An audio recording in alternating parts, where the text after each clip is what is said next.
question for Dr. Atul if you have.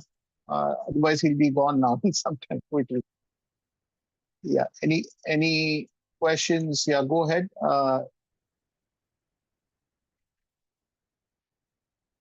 About vacation. Yeah. Uh, okay.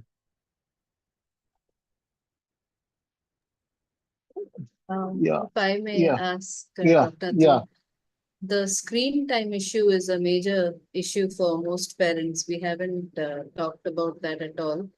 Is there something that you would like to say about it?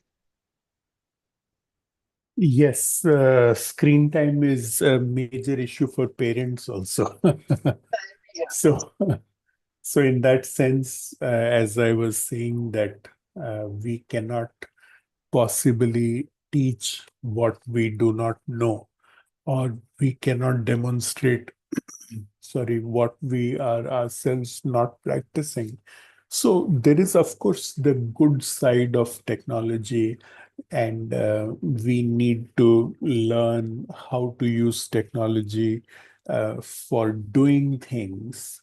But then what you are referring to is the addictive side of technology, where our screens become literally hypnotic, habit forming, and they uh, become as dopamine inducing as tobacco is for others. So the psychology behind de-addiction is that there are many ways de-addiction could be done. The best way is with human connection. So I think both of you have also talked about similar things, and I'm again just putting the sort of science or the psychology studies to support the fact that all those of us who are actually connected to people will be able to better handle our use of screen time, and to not be addicted to the screen is to have a good balance between a structured and a non-structured day. Thank you for the question. Thank you, all of you, for uh, a very good time. I'm sorry I'll have to leave now, but we'll Right. catch up again. Okay. Surely. Thank Thank you, you. Doctor. Thank you, Dr. Atul, so much. Bye. Thank you. Bye. Good Bye. night. Yeah. Good night. Okay. Okay. Any questions? You are free to unmute and ask. It's a small group. I think some of your questions might be useful for other parents as well. So please don't hesitate to ask. In case you have a private question, you could send it directly to our speakers, or you could send it to me and I'll ask it on your behalf. It will be considered anonymous. Yeah. Any question? Yeah. Uh, okay. Yeah. Please go ahead. Unmute and ask anyone. You might have questions regarding your kids. So, yeah, I think one of the things we have seen in recent time is how early some of the children are getting into attracted to the opposite gender. And that is something that vacation is a free time, and sometimes some of these things also happen in camps. And then sometimes there are also full-fledged adult sexual predators. There are also kids who have their Instagram accounts, and they are also attracted to some people on Instagram. And then, so how do you monitor all this? Because there's so much of free time, right? So for children, and then they can be on their phones, or they can be going here and there. This whole thing about relationships, early relationships, and even the sexual exploitation danger that lurks within also. I mean, I'm sorry, I'm speaking, bringing up a very big issue. Also, I think one of the things has been also found through studies that even going to some of these, not just camps, but also sometimes relatives and all coming together can also be a place of danger. So how do you prepare your kids? What do you do? It's also something because parents can be so relaxed during vacation. They themselves have their guard down. So how do you navigate through that? This goes to both our speakers. You can respond as you wish.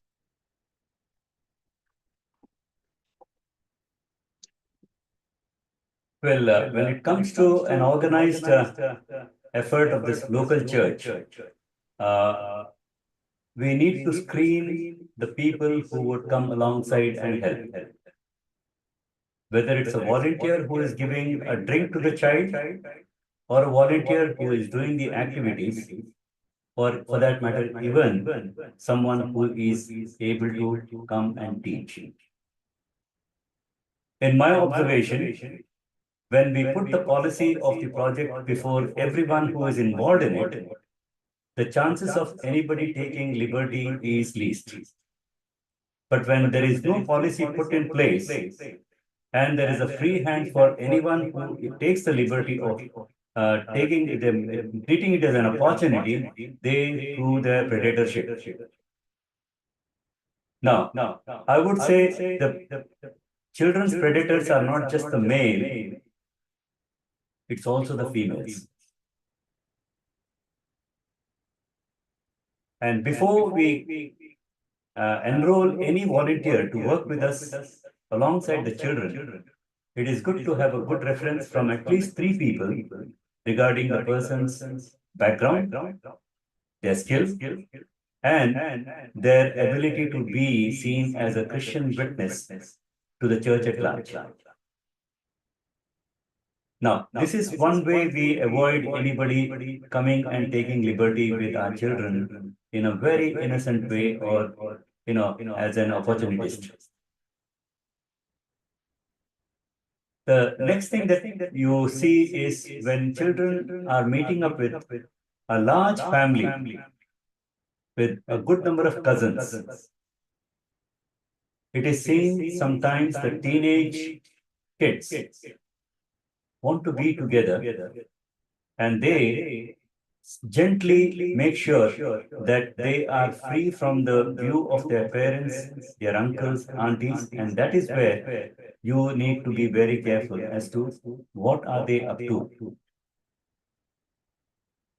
And invariably, if you have a good the elder cousin among the kids who has a reputation of being firm and yet loving, they can supervise the children's time together. But if you don't have any of the cousins to be the supervisor, it is ideally good to have one parent sitting with the children and enjoying the time together. Now, how early do the children get attracted to each other is a big question. Earlier, it was noticed that children after the age of 14 were usually seen expressing their ability to get close to the opposite sex. But today, children as young as 6 can start calling someone as their boyfriend or girlfriend, and then they also can tell stories, which seems to be a little upsetting to us as adults. But in my journey, I have seen as young as 6-year-old girl telling me, he is my boyfriend, who is your girlfriend? So this particular area is a very, very delicate and a serious domain where we need to be working together with a lot of wisdom. And also we need to preempt anything before the danger is seen as a full-blown event. So this is what I have to, I always make sure that whoever is helping me has gone through the policy and is screened properly, and then they have to sign a document in which there will be a declaration that if they are found in any offense, then it will be reported to their family as well as to their pastor. Yeah, that is my way of looking at the safety of the kids when we have them together in the absence of their parents. Thank you. Yeah, yeah. Go ahead, Vidya. The social media is quite a challenge for parents to control. No matter, because most of the children have their own gadgets, and Insta allows children as young as 13-year-olds to open their account. So sometimes children have one account, more than one account. You may catch one, you may not. If so it's a bit hard to control anything there. But one principle that we can hold on to is that we keep our conversations open with our children, that we keep talking to them freely, and they see us as non-judgmental and open. And if they do come across some trouble themselves, that they are able to come to us and talk to us freely. And when they do that, we be careful to handle it gently. Again, I'm very much aware when I'm talking about these things. I have my own teenage girls, and I know that these things are really hard. I find it very difficult to send them freely anywhere. So I have to say no to sending them to friends' houses, to sending them outdoors for sports, to different states just by themselves. So there are precautions that we have to take, and we keep telling them that we love you, but this is something that we are not comfortable with. It doesn't give us the freedom in our spirit to do it. So for that, to be able to do that freely as parents, I think we also need to be able to not prey on our children for love and affection.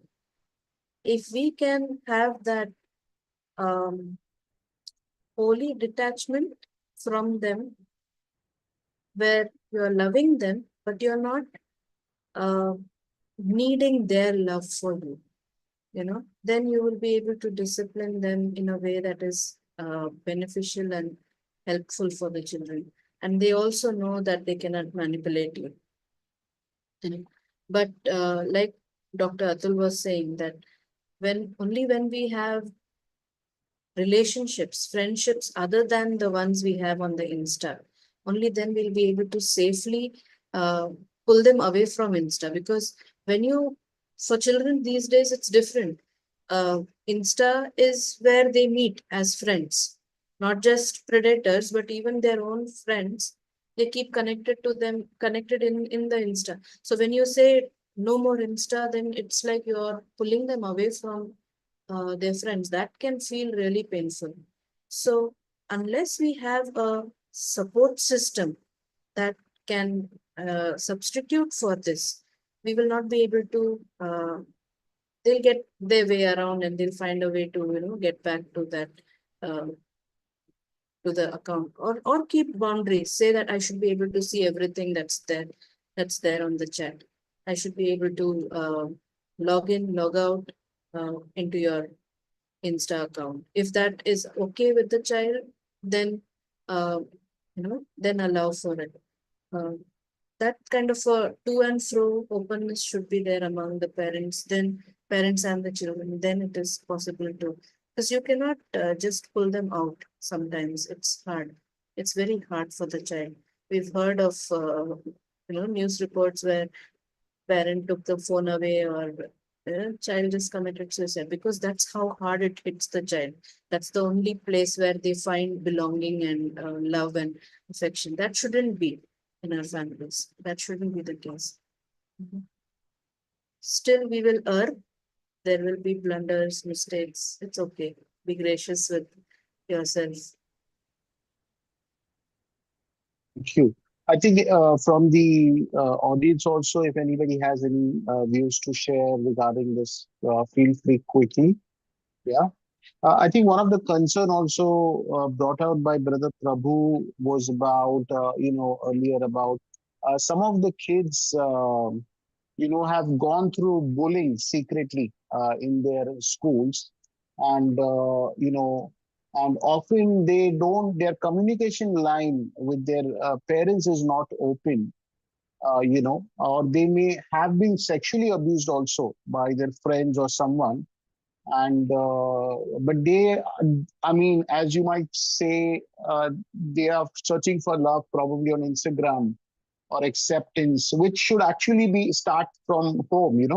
And a lot of us in India, and even elsewhere, probably take parenting for granted. But parenting is a big responsibility, and there's so much to learn, isn't it? How can parents improve their communication line, their ability to love, connect with their kids? Yeah, in this time of vacation, I'm not sure whether some of you already touched on it. Maybe I was looking at the audio visual section, but would you still care to comment on that? Because there's a lot of time for parents. Because I've seen that some of the fathers, they are emotionally distant from their kids. They never talk about how are you doing and all that. They find it very awkward because that's how they have been raised, where they never talk about sex or how are you feeling, your deepest emotion. There's a lot of conservative this which is especially present in India. So, what can be done to improve the relationship in this vacation time between parents and kids? So, I'm not sure if you already spoke on it, but if you can still comment, go ahead, please. Thank you. Well, looking at the whole issue of digital bullying and also bullying in the school, in private, by any group of kids, and then also, children becoming wavered in the area of their sexuality is a major concern that every Christian parent is struggling with. And we need to create a counter culture in which parents begin to hear, know, and experience how the counterculture can be uh, implemented in a local church. When a local church takes the responsibility of making sure that every family is kept safe from predators, number one. Two, their children are able to have attention and affection from them. And three, there is a proper flow of knowledge which every child is longing to have. Uh, if they don't get it from the parents, naturally they get it from sources they find it comfortable to receive from. So that is where I would say, as Christian educators, we need to work on a counterculture practice that would defeat the work of the evil that is destroying, both in terms of the philosophy, cultural input, as well as the global initiative taken by the humanists to destroy the ability of the parents to be the sole guardian to their children. Future is what we call orchestrated by the involvement of them at all times.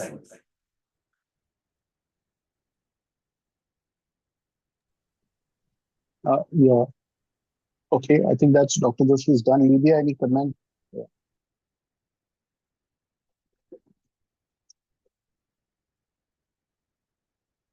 I um when you talk about bullying, it's not just friends, it's even the adults, teachers who bully children, Yeah, right. Correct. and children find themselves helpless there.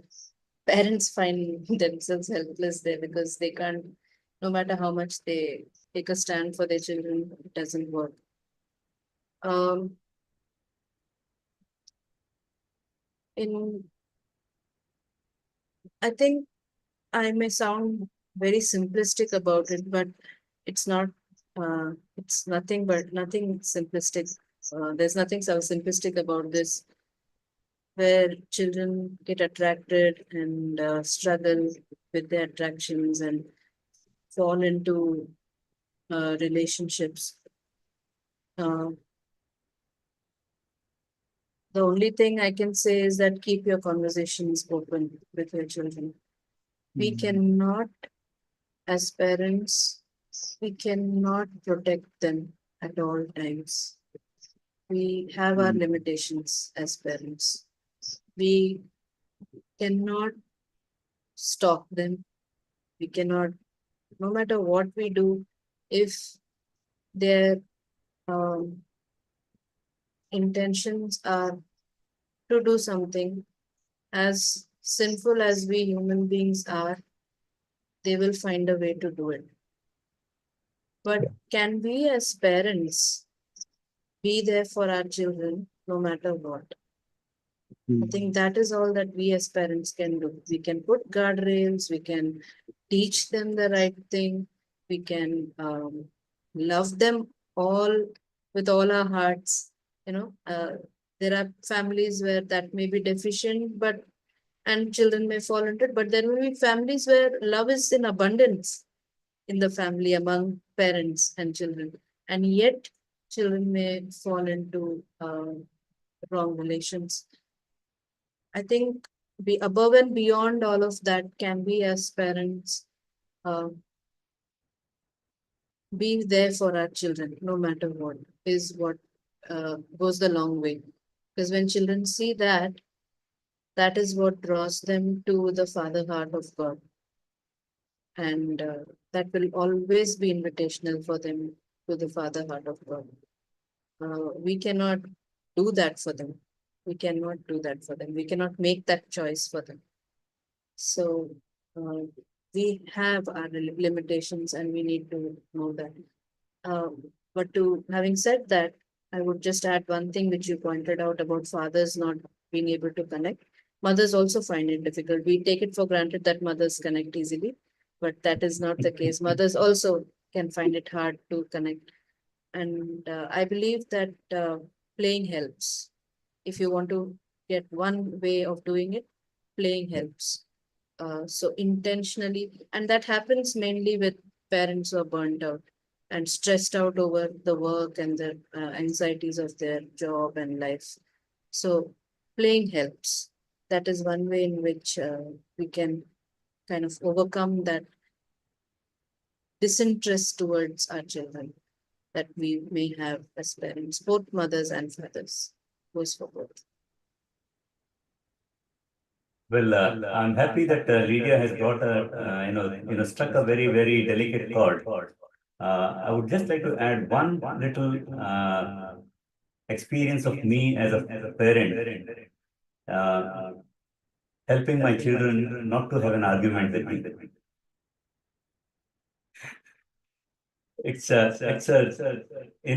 walking on a tightrope when you have an argument with your teenager kids. But God in His wisdom helped me into taking up a principled approach in navigating with my teenage kids. Then, today I see them as parents. One thing that I did was I would invite all their friends and I would play with them. And at times, my home was a camping ground where 7 to 8 kids would sleep with us, play with us, and they would do all kinds of chit chat, talking and interacting, and also seeking counsel when necessary. So, if at all I need to know what my son was up to, I did not have to ask him. I had to ask his favorite friend. And that is how, the simple things that I need to communicate to him was communicated to his friends.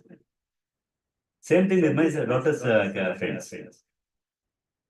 And Lydia and Ben, they know very well how much time we have spent together having a good time with our children.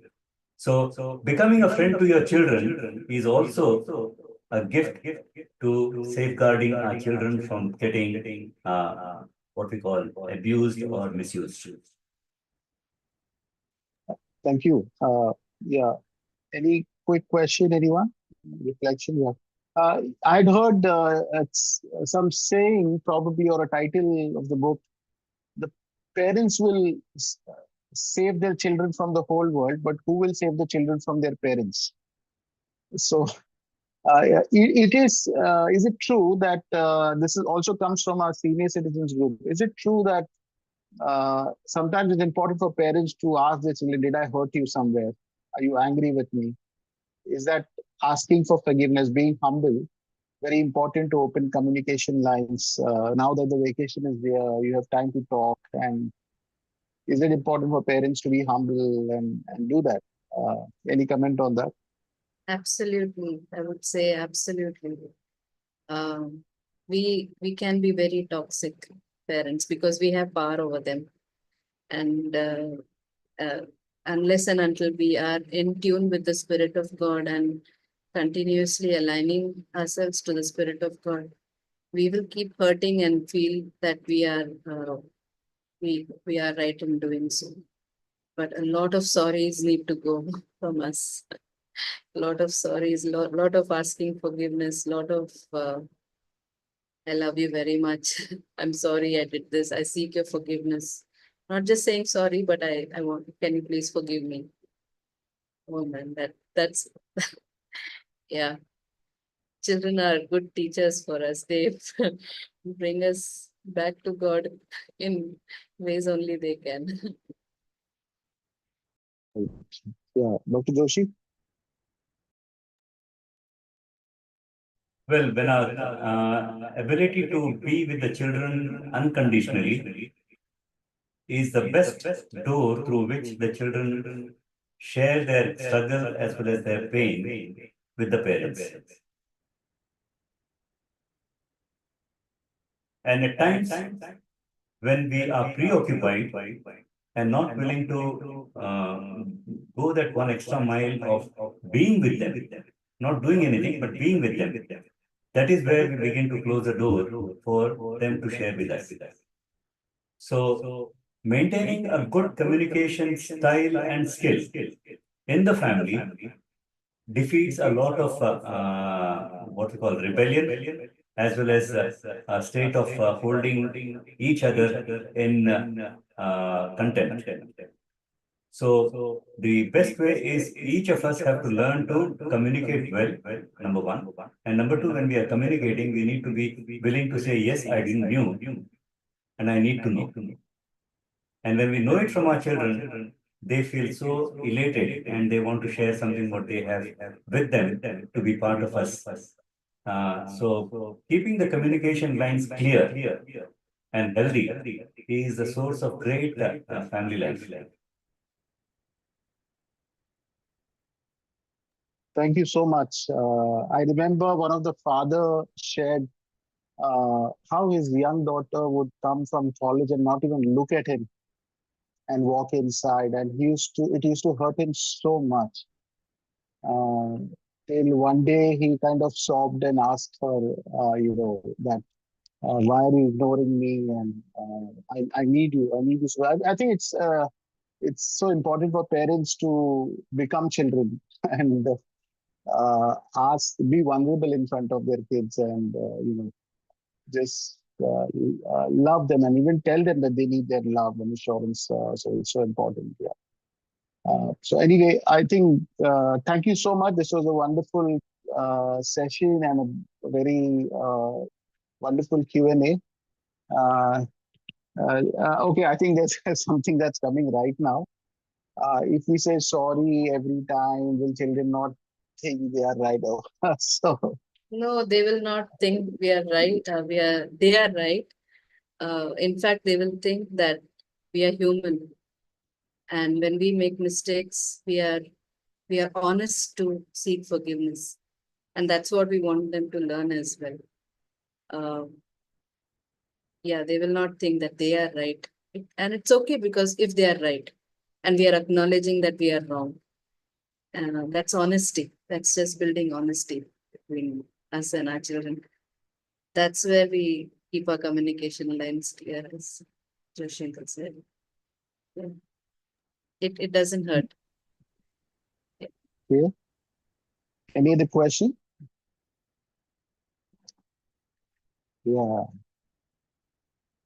I think we have to let go our pride and just expose ourselves when it comes to And it's saying not sorry. easy. That's not easy. It's not easy. Yeah, that's not easy. That's why we have to depend on the Lord. Yeah. Uh, okay, I think we'll close with that. It's 10:30. Thank you so much. A big thanks to our panelists, and thank you, the audience, for hanging in there till the end. God bless you. We hope that this session online will be a blessing to all who see it. God bless you all. Good night. Take care. Bye.